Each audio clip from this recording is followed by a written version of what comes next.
Lillahi Rabbil Alemin ve l'aqibatu lil muttaqin ve salatu ve selamu ala Resulihi Muhammed ve alihi ve ashabihi ecmain. Aziz karandaşlar,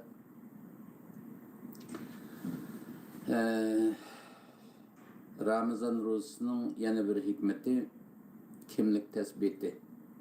Bugünkü sohbette Ramazan rozusunun hikmetlerinden devam kılımız. Bu hikmetlerinin yana birisi kimlik tespiti. Yani kimligimizni tunuveliş Ramazan arqılık.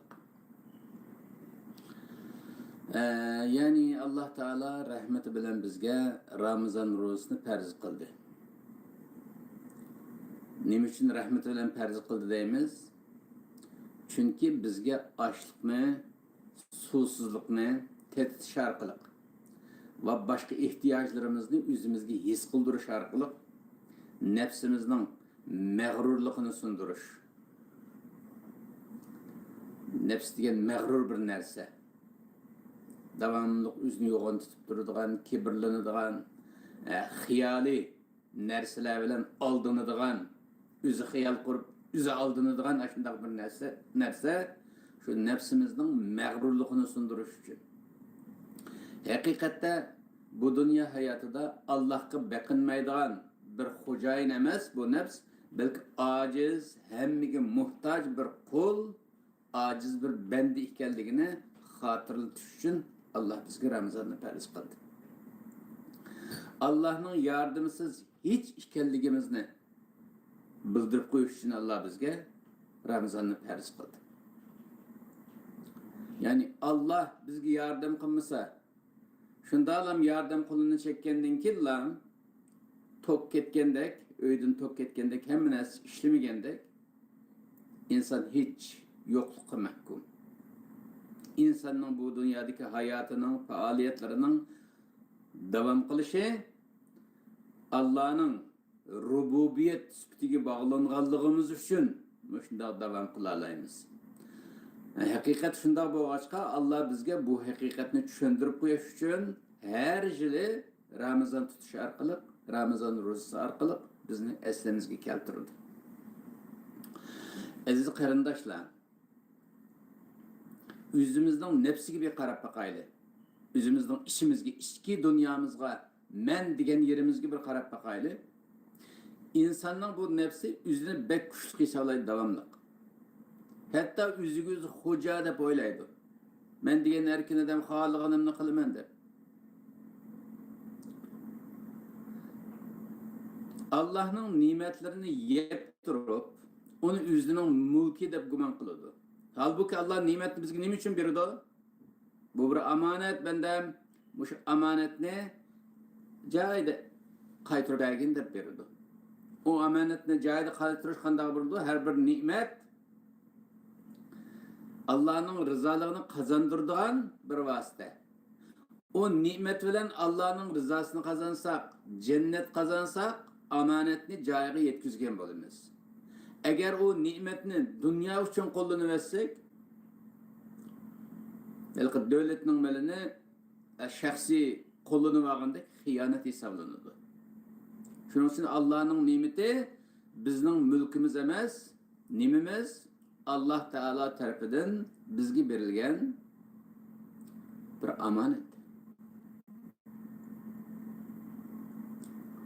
Ama Ramazan rozusu kelganda o mağrur nefs shundoq deydi. Ramazan mağrur nefsga shundoq deb ta'lim berdi. Ey nefs, sen erkin emas bu dünyada. Sen bir kulsan. Allah'a bağlangan bir kul. Senin bu dünyada erkin görünüşün faqatlam erkin hareket qilib Allah tarafga mang'amsan yoki o'zing tarafga mang'amsan imtihon uchun bu erkinlik sohasi berildi sana. Bu periştelerde erkinlik yok. Ular günah qilmaydi. Şunun o'xshash perishtadek yaratılsang yaratılıptan faqat seni Allah insan yaratqachqa sana bir erkinlik sohasi berdi. Bu erkinlik faqatlam imtihondan o'tish. Sen yaxshi insonmi, yomon insonmi, buni o'zing orqali isbotlash uchun berilgan erkinlik bu. Haqiqatda sen erkin emas. Sen Allah'ın rızası boyunca mangısan, bunun hesabı ve ahirette de bu Ramazan rozu insanı şunda hitap kıldı.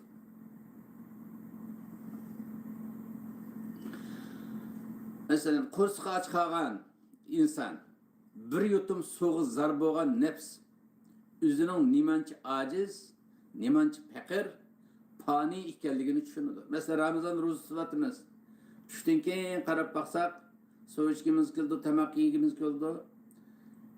Aşu kuvvetimiz ketdi, acizlap mamamız şu çağdısında özümüzden kim ekenligini düşüneleymiz bana. Şu insanı şu esliga keltirish uchun Ramazan ro'zasi shunda farz qilinadi. Mana mush chaqda inson shu o'zining ojizligini tunaganda kibrni tashlab, Rabbining oldida egiladi. Ro'za bizni menlikdan, xiyoliy ilahlikdan qutuldirib, xiyoliy ilahlikdan bu nefsda shunday bir xiyoliy ilahlik bor. Xiyolida o'zini yo'q chaqlab qilib, men xohlaganni qilaman deb Allohga bo'ysunmaydigan, İslamiyetni ko'z qilmaydigan, payg'ambarni ko'z qilmaydigan bu ahvol ash nefsning yo'qolib ketganligi bo'ladi. Ramazon shu insonni shu nefsning menlik xiyoliy ilahligidan qutuldirib, qulluqqa martabasiga ko'taradigan bir tarbiyasidir. Qulluq degan nima degan gap? Allohga bog'lanish martabasi degan gap qarindoshlar. Allah bizni aşı zerrelerdek uşak yaratıp üzüge bağlaşını halaydı. Şu Allah üzüge bağlanışını bizning iradimizga qo'yib qo'yalik. Biz şu iradimizni qo'llanib Allohga bağlanay, Allohga banda bo'lay degan vaqtimizda Allohga bağlanğılıdı. Nefsimizga bo'ysungan vaqtda o nefs bizni Allohga bağlatmaydı. Üzünü ilah ko'rsatib boshqa yoqqa ekitdi. Allah Teala Sure Hac'ın 31. ayetinde nima dedi? Allah'a kibirden, üzünü şerik katqanlar yoki boshqalarni Allohga sherik qo'shganlar haqida nima deydi? Ve men yushrik billahi fekannama kharra minas sama. Allohga sherik qatqanlar. Üzümüzde sherik qatsak kibir deydi. Boshqalarni sherik qo'shsak uni shirk deydi. Her ikkisi gunoh kabira. Allah kechirim qilmaydigan, udullam cehennemge taşlaydigan iki günah. Şirk, kibir bu iki günah hisalındı. Emniyette bir, şirk başkalarına Allah'a şirk katiş, kibir üzümüzde Allah'a şirk katiş. Üzünün nefsini Allah'a şirk katqanlıqında olduk. Fekennema kharra minas sama. Asmandan en yuqurisidan aşu taşlayıp etilgan, yıkılgan bir cesetga o'xshaydi. U kelayotgan vaqtda o ceset fataqtafahu at-tayru. Uni yo'g'on qushlar kelib, odam yeydigan, ceset yeydigan yo'g'on qushlar bo'ladi-ku. Qo'zg'unlar, lesh yeydigan qo'zg'unlar. Uning o yiqilayotgan yerdan ko'rablam, uni tutib osmondan tushib yiqilayotgan vaqtda keliblam qamallab ekitib, uni uchib ketib berib, cho'qilab yeyotgandek shunday ahvolga kelib qoladi. Yaki kuş gelmese, ev tahvi bihir rihu fi makanin sahir. Yaki yoğun bir buran çapkın kilodu. Ona udulaya yağ çüşkül koymay, aş güldül apırıp onu uçurup, pujundek açıyor gül. En uzak Adem bağmaz, hiç kimden kadimi basmaydıgan uzak yağ apırıp, gommadan taşvitudu. Şu jangalga uzun, uzaklarga taşlanıp ketken osmondan yiqilgan cesetga o'xshaydi deydi. Chunki Allohga bog'lanishlik yo'q. Chunki bu dunyoning kontrolligi Allohning qo'lida bo'lgandek, bizning kontrolligimiz Allohning qo'lida. Shunda xotirjam chiroyli tura olishimiz Allohning sistemasiga bog'lanib turganligimiz uchun shunda tura olamiz. Agar nafsimizning keyniga kirib, o'zimizni Allohga bog'lanmagan his qilib, xiyoliy ilohiy solib qolsak, halqidek yıkılgan cesetga o'xshab qoladi deydi Allah. Shuning uchun ashunda bir yiqilayotgan bir odam bir qutqazg'ichiga bog'lanib, u qutqazg'ichi agar bir podshoh bo'lsa, mesela Alloh bo'lsa, u qutqizib qolsa, shunda qo'shilib ketadi-ku. Banda degan, qul degan aşındaq yıqılıvatqa yerdən Allah tərəfindən qutquzulğan insanga deyildi. İnsan Allah Teala tərəfindən qutquzulğan bolsa, Allah'ın sistemisiga, Allah'ın ağamçısıga bağlanğan bolsa, Allah'ın qutquzuluşuna erişken insan bendelik mertebesiga erişken insan bolur. Allah'ın qutquzuşuna erişenmegen insan Allah sahip çıkmagan, harlık qalgan, asmandan yıkılgan, ilgiçaksız qalgan insanga oxşaydı. Bu Allah'ın ki Kur'an'da o'qitishi qarindoshlar. Şunun için nefsinin keyniga kirishbek xatarlik bo'lg'achqa, bu ro'za Ramazon bizni shu nefsimizning patqiqdan qutuldirib, Allohga bog'laydigan eng yo'g'on fursatlarning birisi.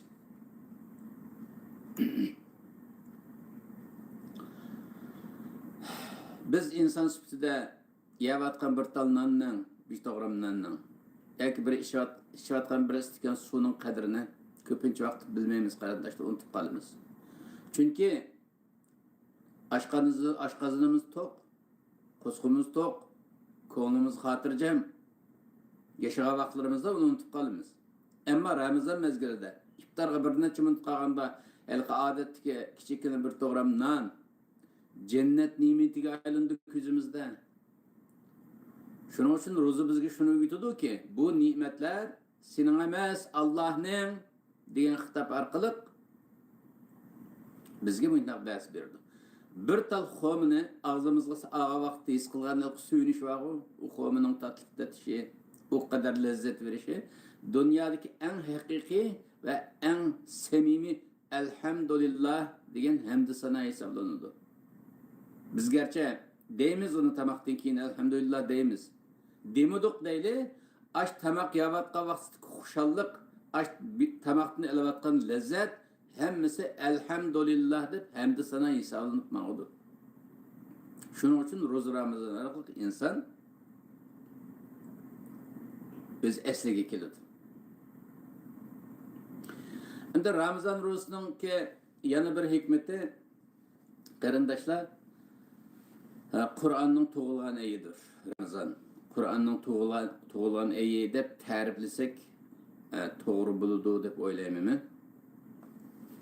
Endi inson tug'ilgan vaqtda hayotga erishganni qo'shilib ketib tug'ilgan kuni deymiz-ku, insonning falon kun tug'ilgan deb. Endi shuni tushunish uchun Ramazon ayi Kur'an'ın tug'ilgan ayi deb turaylik hozircha. Bu ayda bütün İslam dünyası goya bir mübarek mescitga aylanadi. Mesela Ramazon kirib o'quvchi bütün mescitlerde muqobala o'qiladi, Qur'on o'qiladi, bizga tanishtirdi, tajvidlarni tuzlaydi, Qur'on yedilish bo'ladi.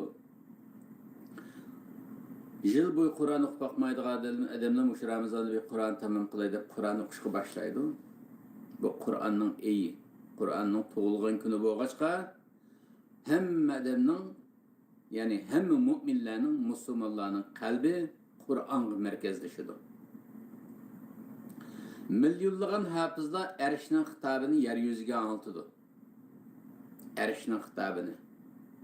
Yani Padişahı Ezeli'nin bütün insaniyetga qilgan ezeli xitobini insoniyatga anlatadi.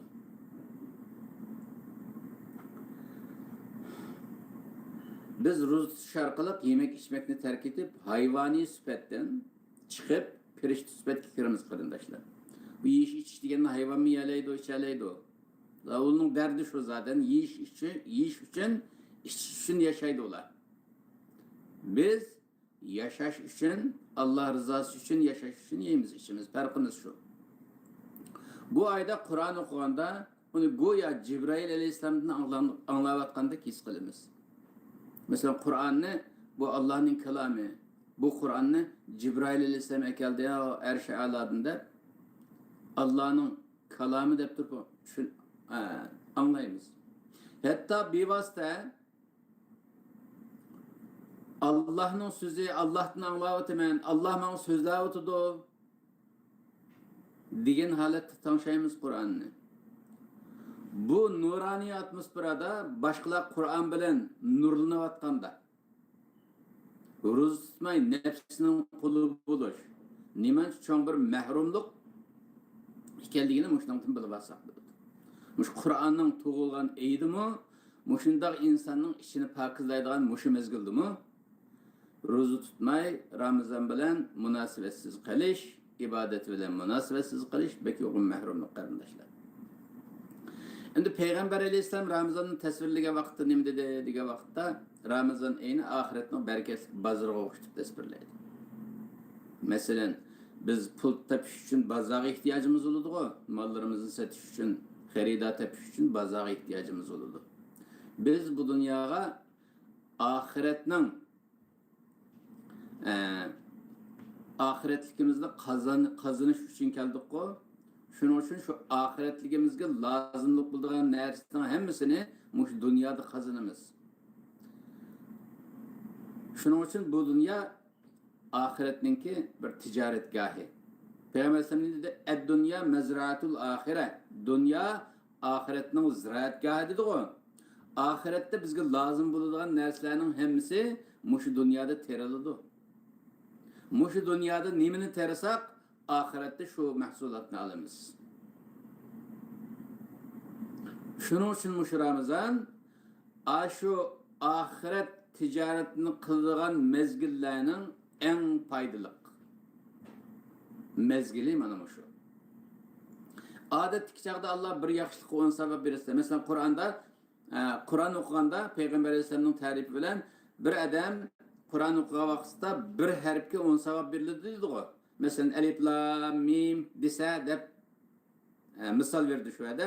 Alif lam mim 3 harf, shuningga 30 sabab beriladi deydi-ku. Bu normal vaqtlarda. Ramazonda minglarcha sabab beriladi.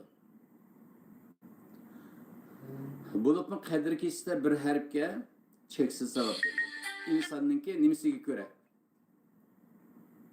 İnsanninki niyatiga, ixlosiga ko'ra sabab o'xshamaydi. Mishada o'rnidan Qur'on o'qiyotgan bo'lsa, qasining ixlosi yuqori bo'lsa, qasining niyati sog'lom bo'lsa, u jiq savab qozonadi. Niyatdan ixlosi tuvan bo'lganda tuvanroq qozonadi. Shuning uchun Ramazondagi bu chaqda qozonadigan sabab 30 minggacha deganlar va unda unemde Allah biladi. Her insandan niyatiga ko'ra sabab beradi. Bir ay ro'za tutish orqali bir inson 80 yillik bir sabab zapisini to'plab olishi mumkin. 80 yillik degan gap nereden keladi degan vaqtda qarindoshlar, Qur'onda Qadr surasi bor. Shu Qadr surasida Rabbimiz shu Qadr kechasini, mush Ramazondagi bu Qadr kechasini 1000 oydan yaxshi deydi-ku. 1000 oyni 12 ga bo'lgan vaqtimizda 86 yil chiqadi. 86 yildan biroz jiqroq chiqadi. 86 yil degan uzun umr ko'rgan insonning bir umriga badal. Bir inson 86 yoshga kirib, 87 yoshga kirib umr bo'yi ibodat qilgan bo'lsa, mushu Ramazondagi Qadr kechasida ibodat qilgan odam shu o'xshash savobni oladi, shuning miqdori savob beriladi deydigan oyatninki hukmi bu.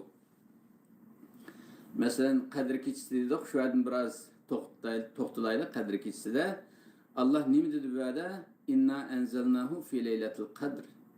Biz bu Qur'onni Qadr kechasida nazil qildik dedi. Ya'ni Qur'onning nazil bo'lishi mush Ramazondagi Qadr kechasida boshlangan. Osh Payg'ambar alayhisalomga "Iqra bismi robbikallazî xalaq" degan oyat nazil bo'lgan boshlig'ini shu Ramazonning 27-si. Yoki bo'lmasa Qadr kechasi. Qadr kechasi qancha kun bo'lgan bo'lsa, shu Qadr kechasiga to'g'ri keladi. Qur'on shu yerda tushdi. Nima uchun bu Ramazondagi bu ulug' kechini Qadr kechasi deydi desa, Qadr degan qarindoshlar biz Uyg'urcha qo'llanamiz. Qadr qimmat deymiz-ku. Allohning Qur'onda qo'llandi. Va ma qadarullohi haqqa qadri. Bu insonlar Allohning qadr qimmatini qilmadi, loyiqida. Allah bek qadrlikdi bu insonlar uchun. Chunki ularning yaratuvchisi edi. Yaratuvchisiga tuzkorlik qilib Allohning qadr qimmatini qilmadi. Allohning qadr qimmatini bilmadi degan yerda Allah o'zi uchun qo'llandi bu qadrini. Va ma qadarullohi haqqa qadri. Qadr kechasi degan qarindoshlar insonga qadr qimmat yuklaydigan kecha degan gap. Biz Qur'onni qadr qimmat yuklaydigan bir kechada nozil qildik. Bu qadr qimmat nimadan keladi? Shu Qur'ondan keladi. Vahiy bilan keladi. Masalan, bir narsaga bir narsa qachalaymiz desak, masalan, telefonga tok qachalaymiz desak, tok nima bilan keladi? Tok simi bilan keladi. Shundaymi? O'zimizga tamoq qachalaymiz desak, tamoq nereden keladi? Og'zimiz bilan keladi. Shuningga o'xshagan insonga qadr qimmat nim bilan yuklanadi? İnsonga qadr qimmat yuklaydigan toksimi Qur'oni Karim. Qur'on orqali inson qadr qimmat topadi. Shuning uchun Alloh bu ayninki shuning uchun Alloh bu ayninki şu qadr kechasini Laylatul Qadr deyishning sababi shu. Ama adraka ma Laylatul Qadr. Qadr kechasining nimaligini sen bildin, sen nima bilding inson? Sen taxir uni bilmaysan, u ma'naviy dunyodagi o karametni, ma'naviy dunyodagi o rahmat mo'lliqini, o kechada aqqan Allohning marhamatini, Allohning mag'firatini, Allohning nozik ne'matlarini sen bilmaysan. Bilgan bo'lsang, uyqun kelmaydi. Ash kechiga ishtiyoq bo'lib, ash kechini saqlab uyqusiz qolarding. Sen bilmaysan buning qadr qimmatini. Ajoyib bir kecha deb Alloh o'zi tasvirladi o kechini. Laylatul Qadr xayrun min alf shahr. Qadr kechasi 1000 oydan yaxshi. 1000 oy qanchalik bo'ldi inson umriga? 86 yildan jiqroq vaqt o'tdi. Ya'ni mushu Ramazonda ibodat qilib, shu qadr kechasiga o'lishiman degan niyat bilan ibodat qilsa, insonning qalbiga Qur'on nozil bo'lsa, inson bu Ramazon oyida 86 yillik umrdagi bir umr ibodatning savobini, qadr qimmatini yuklayoladi. Mush fursat Ramazon oyida shu qadr kechasida bor deydi. Qanday odam buni o'ziga tushira oladi, bu Qur'onni o'ziga nozil qila oladi? Alloh arshdan Muhammad alayhisolamga nozil qildi. Qur'on qo'limizda bor. Qur'onning asosiy yetib borgan oxirgi bekiti insonlarning qalbi. Muhammad alayhisolam bir yetim bola edi, maktab o'qib boqmagan. Muhammad alayhisolamga nozil bo'ldi, olamlarning sardori bo'ldi. Peygamberlarning peshvasi bo'ldi. Bütün olamlarga rahmatga aylandi. Bir yetim balaning qalbiga nozil bo'lsa, shuningga o'xshagan hamma insonning qalbiga nozil bo'lsin. Hamma inson ash qadr qimmatni qozonib Muhammad alayhisolamdek bo'lsin degan g'oya bilan nozil qiladi Alloh bu Qur'onni. Shuning uchun bu Ramazon kelishdan burun, Recep oyidan tortib, Shaban oyidan tortib Ramazon kelyotdi deb tayyorlik qilishimizning sababi shu. Bir Allohga yarab qolamizmi-ki? Ma bir qalbim pokiz olsa, Allohga yarab qolsam, Qur'onga loyiq bir qalb qazansam, Qur'on nozil olsa, edem bo'lib qolamanmi-ki degan niyat bilan shu orzu bilan tayyorlik qilamiz, qarindoshlar. O qalbimiz pokiz bo'lmasa, o Qur'on tushmaydi. La yamassuhu illal mutahharun. Pokiz bo'lmaganlar Qur'onga yaqinlashamaydi. Qur'onni tutamaydi deydi-ku. O pokizlik qalbdagi pokizlik. Insonning qalbi bo'lmasa, davomli 24 soat etrafida Qur'on o'qiyapsizmi? O'zi o'qigan taqdirda qalbiga bishmit chiymaydi. Pokiz bo'lmasa Qur'on nozil bo'lmaydi. Mana shu ro'za Ramazon shu qalbimizni pokizlaydigan, qalbimizning download bo'lishiga, shu yuklanishiga hozirlik qiladigan bir oy. Shu hozirlik qilib shu qalbimizga Qur'onni tushira olsak, vahiyni qalbimizga nozil qila olsak, anaqdan keyin bizning qadr qimmat qozonamiz. 86 yillik bir umrda qilgan ibodatni qozonib Allohning rahmatiga erishimiz degan. Nima deydi oxirida? Tenezzalul malaiketu ve ruh. Bu kechida insonlarning xizmati uchun malaikalar tushadi va ruh tushadi deydi. Malaika degan shu inson bilan munosabatlik, insonning ehtiyojini qamdaydigan, taqdirini yozadigan, insonga munosabatlik xizmatlarning hammasini qiladigan, insonlarning ehtiyojiga munosabatlik xizmatlarning hammasini qiladigan farishtalarning ismi shu tushadigan malaikalar shu. Ruh degani shu Jibril alayhissalom shu malaikalarni rahbarlik qiladigan malaikalarning rahbari shu. O malaikalar nima uchun tushadi? İnsonga xizmat qilish uchun tushadi. Jibril alayhissalom nima ish qiladi? Jibril alayhissalom vahiy keladigan farishta. Ruh degan vahiy keladigan farishta. Vahiy degan ruh shu. Allohning vahyi, Qur'oni ruh, insonni tirildiradigan, insonning ruhini tirildiradigan ruh, ash Qur'on shu. Bu Jibril alayhissalom ruh to'shiydigan farishta o'g'achqa ismi ruh deb atalib qolgan. Jibril alayhissalom kelgan yerda tirilish bo'ladi. Jibril alayhissalom kelgan yerda uyg'onish bo'ladi. Jibril alayhissalom bayada insonlarning ehtiyoji qamdiladi Allohning izni bilan. Shuning uchun bu yerda tanazzalul malaikatu va ruh, meleklar keladi, ruh keladi deganlar qarindoshlar. Buni tushunish uchun alqi biz bir idoraga iltimos sungan bo'lsak, nupus va uni qil, buni qil deb masalan, eng ehtiyojli narsalarimizni sungan bo'lsak, shu idoraning boshlig'i sizlarning malliga keladi degan bo'lsa, qanday hayajonlanamiz?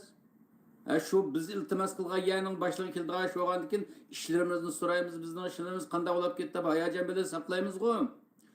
Shu kunida tushadigan meleklar, shu kechida keldigan ruh bizning xizmatimizni, bizning ehtiyojimizni qilish uchun keladi. Min kulli amr, her emrdan olib keladi. Her emr, ya'ni her ish degan gap yani. Yani insonlar tarafidan Allohga chiqadi-ku, insonlarning duolari, iltijoları, talablari Alloh tarafga mangdi-ku, meleklar olib chiqadi. Ular undan keyin register qilinib, tizimga ilinib Allohning dargohida, Lavhul Mahfuzda unga Alloh emr berdi. Falani bandamning menda duo qildi, menda ehtiyoji bor ekan. Fustani bandamning menda xafaligi bor ekan. Fustani bandamning menda kasalligi bor ekan. Falanlarning, masalan, Sharqiy Turkiston xalqining mustaqilligini asliga keltirish dardi bor ekan. Menda ehtiyoji bor ekan degan bizning qilgan duolarimiz, talablarimizning hammasi Allohga chiqadi. Ulu va register qilinib Alloh tarafidan buyruq beriladi. Bu bizning xizmatni ijro qilinglar degan. Shuning uchun bu her türlük emr. Bizning iltimosimizga ko'ra, bizning ehtiyojimizga, hojatlarimizga ko'ra Alloh taolo tarafidan berilgan her türlük ish shu farishtalar bilan, shu ruh bilan birga keladi. Endi misol berishga to'g'ri kelsak, agar biz Sharqiy Turkiston xalqi şumuş Ramazan içinde dualarımızda, iftar zamanındaki dualarımızda, sahurluk zamanındaki dualarımızda, Ramazan'da kılgan dualarımızdan arkası, namazlarımızdan arkasındaki dualarımızda hemisi de ey Rabbim Şarkı Türkistan halkımızdan en büyük derdimiz vatanning işgal astıda bulup kalışı, bu dertten kurtuluş için bizning müstakilligimizni asliga keltirishga ihtiyacımız var. Bu ihtiyacımız senin yardımınsız mangmaydi ekan. Bizni tashib etmagan, sahipsiz tashib etmagan, bizga igi chiqqan, biz tövbe qildik, sening tarafingga qaytib kelamiz, sening sepingga qaytib o'tdik, Xitoyni tark etdik, Xitoy dushmanimiz, sen dushmanimizni, sen do'stimiz deb tanidik. Xitoyni dushmanimiz, seni do'stimiz deb tanidik. Shuning uchun bizning bu ehtiyojimizga sen javob bergin Alloh deb Sharqiy Turkiston fuqarosi sifatida Şarkı Türkistanlık bir Müslüman süptü dua kılsak, bu duayımızın hemmisi Erş-i Ala'da tizimge elinidi. Çünkü bizden kılıvatkan dualarımızın kötürüdüğün, emellerimizde apırdıgan Allah'ın uğurlaştırıp koygan piriştileri var. Bu piriştileri apırıp avage register kıldırdı, iltimasımızı tizimlattırdı. Anadik'in onun göre Allah emir verirdi. Her türlü emirini verirdi. Hem de bizning duasımızda Sharqiy Turkistonlikqa vakillik qila oladigan sondami bizning duasimiz emasmi? Masalan, Sharqiy Turkistonda 40 milyon nüfus var deymiz. Masalan, şu xalqimizga vakillik qila oladigan sanda, şu ixlosda Allohga yetib qolsa, arzimiz, shikoyatimiz, Allah şunu emir süptide şu piriştler bilen tushirib qolsa, bu biz millet süptide, xalq süptide tirilishimiz degan gap qarindoshlar. Şu Ramazonda ijobat bo'ladi, tirilishga vasila bo'ladi, ashuna qilib Alloh bizga yordam qilib, vatanimizni ozod qilib turdi degan ma'noni bildirdi. Eng cho'ng dardimiz bo'lgandan keyin shu Sharqiy Turkistonning mustaqilligini misol berdim. Qolganiga o'zimizning shaxsiy dardlarimiz, oilaviy dardlarimiz, kasalliklarimiz, ehtiyojlarimiz nima bo'lsa desak, ash min kulli amrning ichida keladi. Shu pirishlarning ichida bizning ishimizni qiladigan xizmatchilar va maxsus. Min kulli amr degan shu. Aningdan keyin salamun hiya. Bu qadr kechisi salamdır deydi. Salam. Shundoq sağlam, o'zgarmas, buzulmas, shundoq bir sağlam sistemi bu. Bu qadr kechisidagi bu insoniyatga yordam berish sistemisini, bu ilahiy sistemini, insonlarning ehtiyojini qamdaydigan, insonlarga yordam beradigan bu sistemi salamdır, buzulmasdır, ebedi salomat qiladigan. Şunun için kelgen periştler selamun aleyküm deb keladi. Biz sözümüz salam bergendek. Yani korkmanglar, selametçilik sizga bo'lsin. Sizlarninki Allah tarafından bo'lsanglar, bu sizga kelayotgan bu nimet, bu merhamet, bu mağfiret, bu yardım hiç qachon buzulup ketmaydi. Buzuluş nuqtasi sizlar. Sizlar buzulsanglar to'xtab qoladi. Sizlar buzulmay mush holatda tursanglar, ey banda Mav Leylatul Qadr salamdır, buzulmasdır. Diyen hoş haberlerin kilidi. Kaçangıç buludu bu iş? Hatta metla'il fecr. Aş bomdat namazının vakti kirdiği vakti. Akşamdan tatip şu keçici aşında buludu. Şunun için dua kılga vaktimizde Leylatul Qadr ihtiyacımızını tilge vaktimizde kardeşler hemmimiz bütün dünyadaki insanlar bir anda tılısımı onun karaydıgan, onun hacetini ihtiyacını çıkarlaydıgan kudret Allah'tı ba. Kıyamette tasvirligende Peygamber Aleyhisselam nime deydi? Hemmeden okşaş vakitte gep kılıdı, hemmeden okşaş vakitte jığlaydı, tileydi, Allah'a dua kılıdı. Allah hemmesininkini okşaş vakitte anlaydı, okşaş vakitte hemmigi tam cevap verdi dedi o. Şu Allah şu hazır ba. Beşimizde hazır nazır karab tuğan şu Allah ba. Şunun için bu Leylatul Qadr keçisida qarindoshlar duoyimizni aymayli. Umuman şu Ramazonda şu millet sütidagi dardimiz nim bo'lgan bo'lsa, shaxsiy dardimiz deyli masalan, shaxsiy dardimiz. Allah'ın rızasını qozonish uchun, Allah'ni rozi qila olish uchun, Allah'a bir obdan bir band bo'lib dunyo va oxiratda baxtli bo'lish uchun eng yo'g'on dardimiz nima? Allah sepide turup şeytanlarga karıştırış. Allah tarafta turup tağutlarga karıştırış. Dostumuz Allah tarafta turup düşmanımızga karıştırış deyli. Unda bo'lganda dostumuz Allah eken Allah'ın diniga, Allah'ın sistemisiga karıştırıp atkan Xitay tecavüzçileri, Müslümanların zeminini bulup algan, Müslümanlarga irqiy qirg'inchilik qilayotgan, islomni cheklayotgan, islom dinini zahar davatgan, epyun davatgan Xitoy tajovuzchilari bu Allohning dushmani. Bu Allohning dushmaniga qarshi turishdanmi yo'g'on bir ibodatimiz bormi? Xitoy tajovuzchilariga qarshi turishdanmi sharaflik qiladigan bir xizmatimiz bormi? Yo'q. Eğer bağ deb qarasak, zalalet bo'lgan bo'lamiz, xato yo'lda bo'lgan bo'lamiz. Qarshi turadigan dushmanning beshiga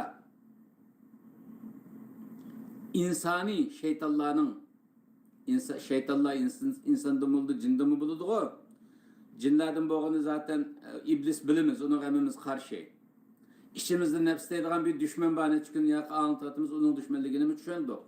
Okşaş şekilde şeytan bilen okşaş şekilde nefsimiz bilen okşaş şekilde düşmanın yanı birisi Xitay tecavüzçileri. Bu Allah'ın düşmanı, Allah'ın Resulü'nün düşmanı, bu İslam'ın düşmanı. Şundakla Şarkı Türkistan Müslümanlarının biz Uygur halkının düşmanı. Çünkü vatanımızda tecavüz kılıp tatip aldı. İslamiyet'e karşı çıkıvatıdı. Bizga karşı irqiy qirg'inchilik qilyapti. Bunda bo'lgandan keyin Xitoy dushman. Uni dushman tanimay turib qarindoshlar. Allohga ulash qilib bo'lmaydi, Alloh rizosiga ulash qilib bo'lmaydi. Alloh bu haqda nima deydi? Faman yakfur bit-tagut ve yu'min billah. Tağutki kafir bo'lsa, Allohga iymon etsa, faqat istamsaka bil urvatil wusqa. Anandaki mustahkam nijatlikqa esilgan bo'ladi. Avu tağutqa kafirlashni birinchi o'ringa qo'yapti. Allohga iymon etishdan birinchi o'rinda. Birinchi qiladigan ishing tağutga qarshi turish, Xitoy tajovuzchilariga qarshi turish. Anandan Allohga iymon etish. Faman yakfur bit-tagut ve yu'min billah. Bu ikkisi birga bo'lmasa bo'lmaydi. Men Allohga iymon etdim deb qo'yib Xitoyga qarshi chiqmasa, u iymon durust emas. Xuddi Xitoyga qarshiman deb turib, Allohga iymon etmaganlarning iymoni durust bo'lmagandeklar. Mesela Xitoyga qarshi turgan nurg'un qarindoshlarimiz bor. İslam desa qachidu. Bularning iymoni İslamiyet qabul bo'lmagandek, men Allohga iymon etdim deb turib, Xitoyga qarshi turmaganlarning iymoni durust emas. Qabul bo'lmaydi. Bu oyatning hukmi qarindoshlar. Vaqt munosabati bilan mishada to'xtaylik, tugamaganti bu. Keyingi videoda qilamiz. Allah mushu ulug' Ramazonda duo qiladigan o'yg'oq bandalaridan qilsin bizni. Duosi ijobat bo'ladigan ixlosli, yaxshi niyatlik bandalardan qilsin. Allah bu Ramazonda qilgan duolarimizni ijobat qilsin, ibodatlarimizni qabul qilsin. Bizlarni salih bandalaridan qatorisidan qilib, vatanimiz Sharqiy Turkistonni mustaqil Sharqiy Turkiston xalqini ozod qilaversin. Subhana rabbika robbil izzati amma yasifun ve selamun alel murselin velhamdülillahi rabbil alamin.